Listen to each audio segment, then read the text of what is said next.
दोस्तों नमस्कार। प्रधानमंत्री आज मध्य प्रदेश और छत्तीसगढ़ की यात्रा पर थे। यात्रा सरकारी थी। सरकारी यात्रा का मतलब होता है इस देश का पैसा प्रधानमंत्री की यात्रा पर खर्च किया गया और वह यात्रा ऑफिशियल थी। वहां पर जाकर उन्होंने जिन परियोजनाओं का ऐलान किया, जो सौगात उन्होंने मध्य प्रदेश के बीना में दी या फिर छत्तीसगढ़ के रायगढ़ में दी, वह सरकारी योजनाएं थी। और उन योजनाओं के ऐलान के साथ प्रधानमंत्री ने खुले तौर पर बतलाया कि 57,000 करोड़ रुपए, इतनी बड़ी तादाद में इन दो राज्यों में वह आज परियोजनाओं के ऐलान के लिए आए हैं। लेकिन क्या वाकई ये तमाम ऐलान पूरे होते हैं? क्या वाकई प्रधानमंत्री की राजनीतिक यात्रा इस देश में महज चुनावी यात्रा है? क्या चुनावी यात्रा प्रधानमंत्री उन राज्यों में उस दौर में ज्यादा करते हैं जब चुनाव का ऐलान होने वाला हो, यानी नोटिफिकेशन चुनाव आयोग जारी करने वाला हो, तो उससे पहले ही उस राज्य में कम से कम आधे दर्जन बार यात्रा तो प्रधानमंत्री कर लेते हैं और तमाम योजनाओं की सौगात उस राज्य को यह कहकर देते हैं कि देखिए हम हैं तो आप पर हमारी दृष्टि रहती है और आपको विकास से हम लगातार जोड़े रखते हैं। और डबल इंजन अगर है तो उसके बाद इस मुहावरे के आसरे ऐलान की ताकत और बढ़ जाती है। तो क्या वाकई मध्य प्रदेश में आज जो 50,000 करोड़ की योजनाओं का ऐलान हुआ, या फिर दूसरी तरफ तकरीबन 7,000 करोड़ रुपए के सौगात जो प्रधानमंत्री ने छत्तीसगढ़ को दी, तो क्या वाकई इस देश के भीतर में हजारों करोड़ रुपए का जिक्र प्रधानमंत्री करते चले जाते हैं? क्योंकि बीते 9 बरस का सच तो यह है कि तकरीबन 60 से 70 यात्राएं प्रधानमंत्री ने चुनाव के ऐलान के ठीक पहले उन राज्यों की और वहां पर जितनी बड़ी तादाद में सौगातें बांटते चले गए वो हजारों करोड़ में रही। लेकिन उन हजारों करोड़ की रकम का हुआ क्या? अगर उस राज्य के भीतर में एक भी बात जनता तक ना पहुंची हो, या एक भी परियोजना जनता तक पहुंची ही ना हो, या फिर 70% से ज्यादा परियोजनाएं कभी शुरू ही नहीं हुई हो, या फिर 80 से 85% परियोजनाएं लगभग 80 और 90% के भीतर अधूरी पड़ी हुई हो, तो ये लाखों करोड़ों रुपए का जो ऐलान होता है और प्रधानमंत्री हमेशा 24 घंटे 7 दिन जब चुनाव के मूड में रहते हैं, तो इस देश के भीतर में किसका पैसा प्रधानमंत्री की यात्रा पर खर्च होता है। और जब वो ऐलान राज्य दर राज्य करते चले जाते हैं तो उन सबको अगर जोड़ दिया जाए तो कितनी बड़ी रकम इस देश के सामने आकर खड़ी हो जाएगी। और अगर उस रकम को आप राज्यवार सुनना शुरू कीजिएगा तो हो सकता है आपकी आंखें खुली की खुली रह जाएं। तो क्या बीते 9 बरस से प्रधानमंत्री सिर्फ ऐलान दर ऐलान ही करते हैं? हमें लगता है कि आज प्रधान सेवक की उस राजनीति का कच्चा चिट्ठा आपके सामने रखा जाए जो पूरे तरीके से चुनाव से जुड़ा हुआ है। उससे पहले हमें लगता है कि 2015 जब बिहार में चुनाव होने वाले थे तो उस वक्त सबसे बड़ा चुनावी ऐलान प्रधानमंत्री ने बिहार के आरा शहर से किया था और वह तकरीबन 1.25 लाख करोड़ का था। प्रधानमंत्री ने उस वक्त क्या कहा यह हम आपको आज जरूर सुनाएंगे, लेकिन उसको सुनने से पहले एक बात जहन में बैठा लीजिए। जो 125 करोड़ लाख का जिक्र किया था प्रधानमंत्री ने राजनीतिक सौगात बिहार को दी थी, उसमें से लगभग 55,000 करोड़ रुपए अलग अलग परियोजनाओं के जरिए ऐलान किए गए थे और उस परियोजनाओं की संख्या 75 के करीब थी। 5 बरस के बाद 2020 में जब दोबारा इलेक्शन होते हैं तो केंद्र सरकार और राज्य सरकार मानती है कि दरअसल 75 परियोजनाओं में से सिर्फ 13 परियोजनाएं ही पूरी हो पाई। और उसके बाद जब आज की तारीख में हम आपसे बात कर रहे हैं तो उस 1.25 लाख करोड़ के दायरे के भीतर जो 2020 में 13 परियोजनाएं थी, उसकी रफ्तार बढ़कर 16 परियोजनाओं तक पहुंची। लेकिन पहले सुन लीजिए, तब इस खेल को सुनने में आपको बड़ा मजा आएगा कि दरअसल इस देश के भीतर चुनाव का मतलब क्या, प्रधानमंत्री की चुनावी यात्रा का मतलब क्या, और उन राज्यों में जाकर सौगात के ऐलानों का मतलब क्या। आपके जहन में सिर्फ एक सवाल नहीं आना चाहिए कि प्रधानमंत्री ने तो एक वक्त 15 लाख रुपए आपके अकाउंट में लाने का जिक्र भी किया होगा, भूल जाइए उसको। और याद कीजिए इस दौर में किस किस राज्य को क्या क्या मिला। लेकिन शुरुआत करते हैं बिहार की उस आवाज को लेकर जो सबसे बड़ा ऐलान प्रधानमंत्री मोदी ने किया था। मैं आज बिहार के पैकेज की घोषणा यहीं से करना चाहता हूं। करो 50,000 करोड़ की ज्यादा करो, 60,000 करोड़ की ज्यादा करो, 70,000 करोड़ की ज्यादा करो, 75,000 करोड़ की ज्यादा करो, 80,000 करोड़ की ज्यादा करो, 90,000 करोड़ की ज्यादा करो। मेरे भाइयों बहनों, मैं आज वादा करता हूं, दिल्ली सरकार कान बराबर ठीक रख के सुन लीजिए। दिल्ली सरकार 1.25 लाख करोड़ रुपए का 1.25 लाख करोड़ रुपया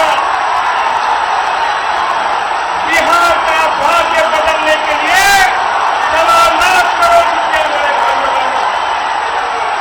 तो ठीक सुना आपने, 1.25 लाख करोड़ रुपए राजनीतिक सौगात के तौर पर 2015 में प्रधानमंत्री मोदी ने ऐलान कर दिया था। और 2020 में जानकारी मिली कि उसमें से 54,700 करोड़ रुपए के जरिए जो 75 योजनाएं बननी थी उसमें सिर्फ 13 परियोजनाएं ही पूरी हो पाई। और उसमें 3 परियोजना और जोड़ दीजिएगा तो आप 2023 में आकर खड़े हो जाइएगा। लेकिन उसके बावजूद भी चुनाव हैं, ऐलान करते चले जाना है। तो फिर सितंबर के महीने में 2020 यानी 3 साल पहले जब चुनाव का ऐलान हो रहा था तो 901 करोड़ की परियोजना का ऐलान खुले तौर पर प्रधानमंत्री ने 2020 में भी किया। लेकिन बात यहां रुकी नहीं, तो बांका में एलपीजी बॉटलिंग प्लांट 131 करोड़ रुपए 75 लाख का, उसका भी ऐलान हो गया। इसी तरीके से पूर्वी चंपारण में एलपीजी बॉटलिंग प्लांट का जिक्र 136 करोड़ 40 लाख के जरिए उसका भी हो गया। और 9 राजमार्ग परियोजना और उसकी रुपए की तादाद थी 14,258 करोड़ रुपए। और इसके जरिए बताया गया कि 45,945 गांव में ऑप्टिकल फाइबर नेटवर्क से जोड़ दिया जाएगा। और जो परियोजनाएं थी वो रेल के लेकर थी, अलग अलग पुल यानी ब्रिज को लेकर थी, पीने के पानी को लेकर थी, सिंचाई को लेकर थी, लेकिन सब कुछ अधूरी रह गई। तो क्या छत्तीसगढ़ में आज जो ऐलान किया गया 6,350 करोड़ की सौगात जो दी गई, 9 जिलों में क्रिटिकल केयर ब्लॉक का जिक्र किया गया और रेलवे प्रोजेक्ट के जरिए बताया गया कि हम जंगल को भी सुरक्षित रखते हैं और जमीन को भी, और हमारा डेवलपमेंट गजब का है। तो छत्तीसगढ़ के भीतर केंद्र की परियोजनाओं का जो पूरा डेवलपमेंट का खाका है वह अभी से नहीं बल्कि रमन सिंह की सरकार जो 15 बरस तक थी उसको भी परखना शुरू कीजिएगा तो आपके जहन में फिर एक बार सवाल आएगा कि अगर इतनी बड़ी तादाद में जो उस दौर के 15 बरस को भी जोड़ लीजिएगा तो हो सकता है यह रकम तकरीबन 80,000 करोड़ परियोजनाएं से जुड़े और कुल मिला के लगभग 1.5 लाख करोड़ की योजनाओं के साथ कायाकल्प छत्तीसगढ़ का हो जाना चाहिए। नहीं हुआ। मध्य प्रदेश के बीना में पहुंचे आज प्रधानमंत्री, तो बीना रिफाइनरी पेट्रोकेमिकल्स यानी बीपीसीएल के जरिए 50,000 करोड़ के पेट्रोकेमिकल प्लांट की आधारशिला रख दी। 1,800 करोड़ के इंडस्ट्रियल प्रोजेक्ट वर्चुअली उद्घाटन कर दिया। और उद्घाटन ही नहीं होता है, बता भी दिया जाता है कि देखिए कमाल होने वाला है। और जब रिफाइनरी प्रोजेक्ट की बात थी तो बताया गया हम 20,000 करोड़ रुपए बचा लेंगे, विदेशी मुद्रा बचा लेंगे और 1 लाख से ज्यादा लोगों को प्रत्यक्ष या अप्रत्यक्ष तौर पर रोजगार मिलेगा। आप सोच रहे होंगे सिर्फ ये एक राज्य का जिक्र किया जाए। जी नहीं, सारे राज्यों का जिक्र करने से पहले एक रकम दिमाग में बैठा लीजिए। वह रकम है तकरीबन 10 लाख करोड़ की।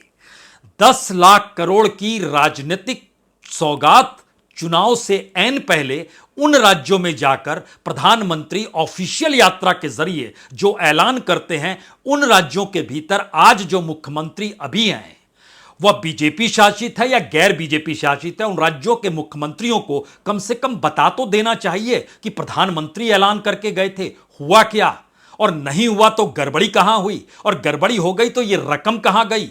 10 लाख करोड़ रुपए कम तो होते नहीं हैं, या फिर हो जाते हैं कॉरपोरेट के ऊपर तो इतने लुटा दिए जाते हैं, कोई कह सकता है। लेकिन दोबारा लौटिए उन परिस्थिति में, पिछले दिनों कर्नाटक में चुनाव हुआ।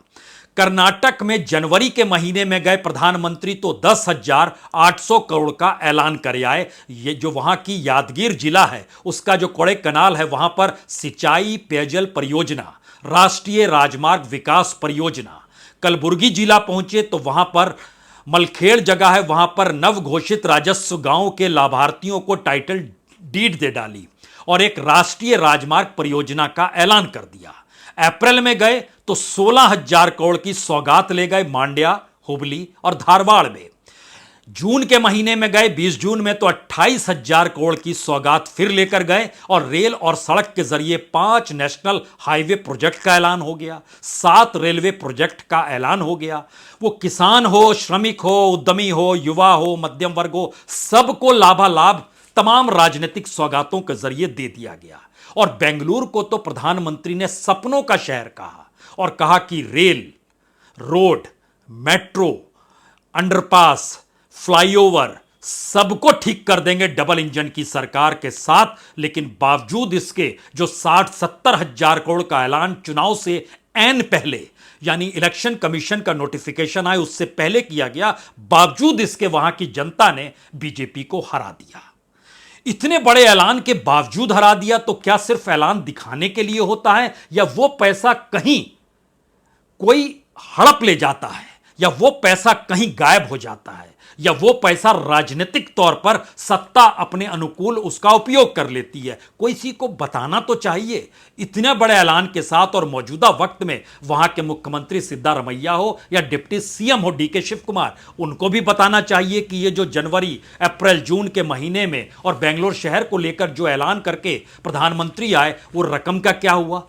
उससे ठीक पहले हिमाचल प्रदेश का चुनाव याद कीजिए। जब वहां पहुंचे तो एम्स का जिक्र किया, बिलासपुर के 1,470 करोड़, लेकिन आज भी वहां पर जो आउटडोर देखने की मरीजों की स्थिति है, बात उसके आगे बढ़ नहीं पाई है।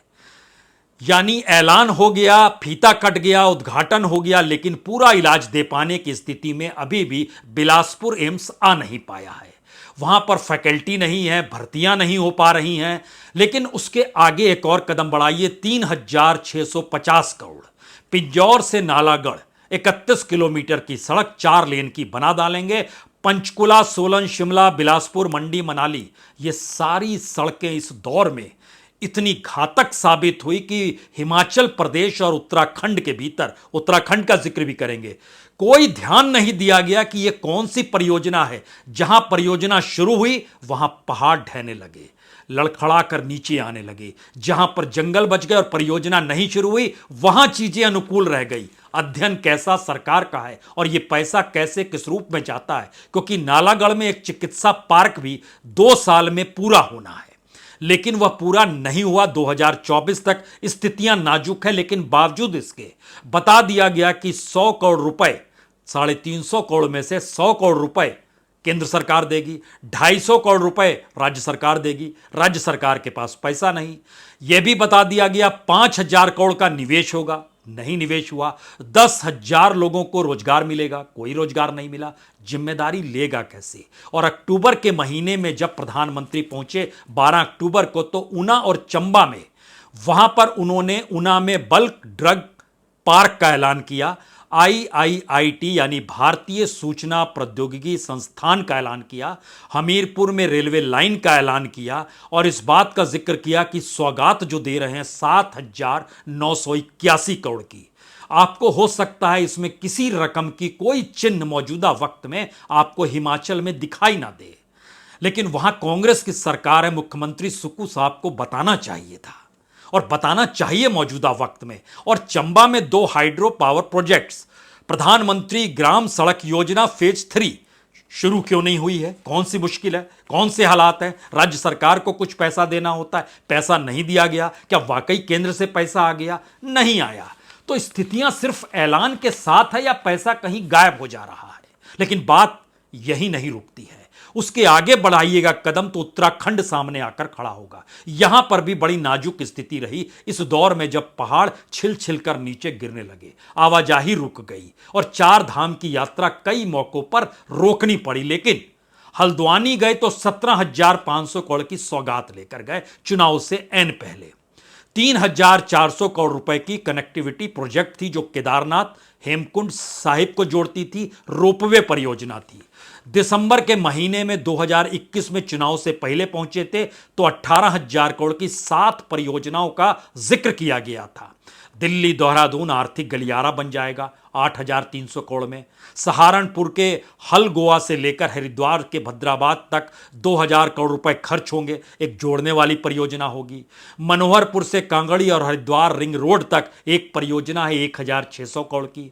देहरादून पोंटा साहिब सड़क परियोजना है 1,700 करोड़ की। देहरादून में जलापूर्ति सड़क और जल निकासी की परियोजना भी 700 करोड़ रुपए खर्च होंगे। प्रधानमंत्री ऐलान कर रहे हैं, कोई म्युनिसिपल कॉर्पोरेशन ऐलान नहीं कर रहा है, राज्य का मुख्यमंत्री ऐलान नहीं कर रहा है, प्रधानमंत्री कर रहे हैं। हरिद्वार चिकित्सा महाविद्यालय खुलेगा 500 करोड़ में। चार धाम सड़क परियोजना, देवप्रयाग से श्रीकोट तक सड़क चौड़ी कर दी जाएगी। यमुना नदी पर व्यासी जल विद्युत परियोजना 120 मेगावाट की जल विद्युत परियोजना तैयार हो जाएगी।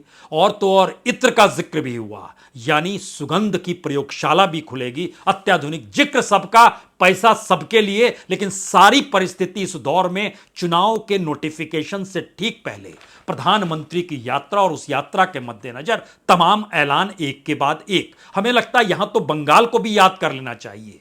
बंगाल में तय था कि ममता बनर्जी जीत जाएगी, बावजूद इसके ऐलान में कोई दिक्कत नहीं होनी चाहिए, तो 4,700 करोड़ रुपए हल्दिया में तेल गैस आधारभूत संरचना बनाई जाएगी और इसके जरिए ऑयल इंडिया को जोड़ा गया, बीपीसीएल को जोड़ा गया, गैस इंडिया लिमिटेड को जोड़ा गया, नेशनल हाईवे जो बनाते हैं एनएचएआई उसको जोड़ा गया और लगभग 1,000 करोड़ से ज़्यादा जो था उसमें जानकारी दी गई कि हल्द्वानी रिफाइनरी की दूसरी जो कैटलिटिक डिवाइसिंग यूनिट है उसकी आधारशिला रख दी गई है और वह अप्रैल 2023 तक पूरी हो जाएगी। अप्रैल 2023, अभी तो सितंबर आ गया, क्यों नहीं पूरी हुई है? मुश्किल क्या है? और प्रधानमंत्री ऊर्जा गंगा परियोजना भी 347 किलोमीटर की जो डोमी दुर्गापुर पाइपलाइन, इसमें लगभग 2,400 करोड़ रुपए। यह चीजें गिनते चले जाइए और इस देश के भीतर में जितने भी चुनाव हुए हैं उन चुनावों से एन पहले प्रधानमंत्री की यात्रा राजनीतिक तौर पर स्टेट स्पॉन्सर्ड यात्रा जो होती है उसमें एक तो राजनीतिक पैसा नहीं जुड़ता है, दूसरी परिस्थिति वो चूंकि स्टेट स्पॉन्सर्ड है तो स्टेट में अगर बीजेपी शासित है तो उस राज्य की राजनीतिक सत्ता की जिम्मेदारी है कि वह भीड़ की व्यवस्था करे और राजनीतिक तौर पर वो सारे काम हो रहे हैं लेकिन गैर राजनीतिक तौर पर दिखाए जा रहे हैं। और कभी मौका मिले तो प्रधानमंत्री की जो वेबसाइट है, प्रधानमंत्री की यात्रा की वेबसाइट, उस पे चले जाइए और प्रधानमंत्री की डोमेस्टिक यात्राओं को देखना शुरू कीजिए और जरा सोचना शुरू कीजिए कि कैसे कोई प्रधानमंत्री सैकड़ों यात्राएं उन राज्यों की 2014-15 के बाद से जब करना शुरू होता है तो पैर थमते ही नहीं हैं और वो तमाम यात्राओं के साथ ऐलान होते चला जाता है कि हम इस दिशा में इस तरीके से इतनी बड़ी सौगात आपको दे रहे हैं। बिहार सबसे बेहतरीन उदाहरण है और ऐसा नहीं है कि बिहार में सरकार नहीं रही, डबल इंजन वहां भी रहा, नीतीश कुमार जरूर चेहरा रहे लेकिन बीजेपी तो साथ मिलकर वहां काम कर रही थी। फिर क्या मुश्किल हो गई?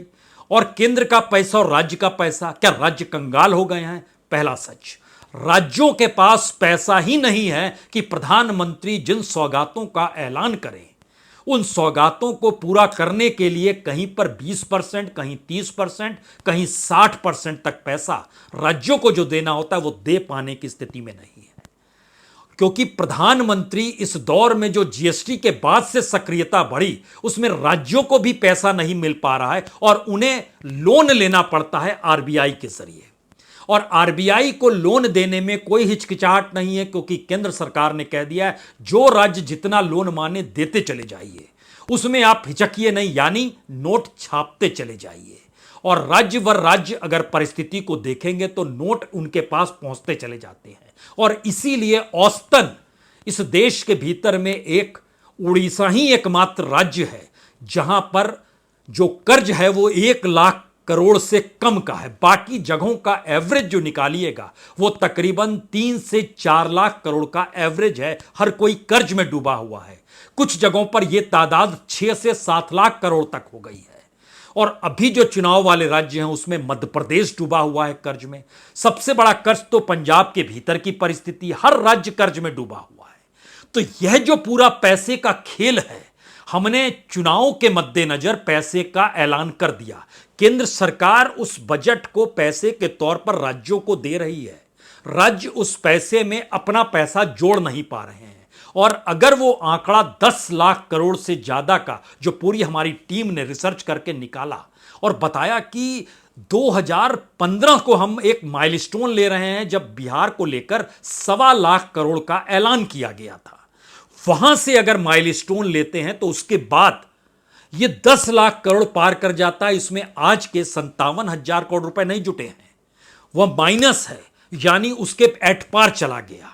तो क्या इस दौर में जो चुनावी राजनीति का ताना बाना बुना जाता है वो सिर्फ इस ताने बाने से जुड़ा हुआ है कि प्रधानमंत्री इच्छानुरूप चीजों का ऐलान करते चले जाएंगे? क्योंकि एक झटके में अगर मौजूदा वक्त में संसद के विशेष सत्र को भी अगर आप पकड़ना चाहें तो यह सोचकर पकड़िए कि क्या यह सब कुछ जब संसद अपने तौर पर चल रही होती तो उसमें ये सारे बिल नहीं रखे जा सकते थे जिन 4 बिलों का जिक्र है। या फिर एक शुभ दिन जब खोजा गया कि गणेश चतुर्थी के दिन नई संसद का ऐलान हो जाना चाहिए और वहां पे कामकाज शुरू हो जाना चाहिए, यह बड़ा ही शुद्धिकरण का मौका है और शानदार दिन है, तो इसके लिए संवैधानिक तौर पर विशेष संसद के सत्र को बुलाकर इस देश के भीतर जिन मुद्दों पर इस दौर में बहस कराई गई, क्या वो राजनीतिक तौर पर सिर्फ और सिर्फ एक चुनावी शिगोफे के तौर पर थी? वो चाहे इंडिया भारत हो, चाहे महिलाओं के आरक्षण का जिक्र हो रहा हो,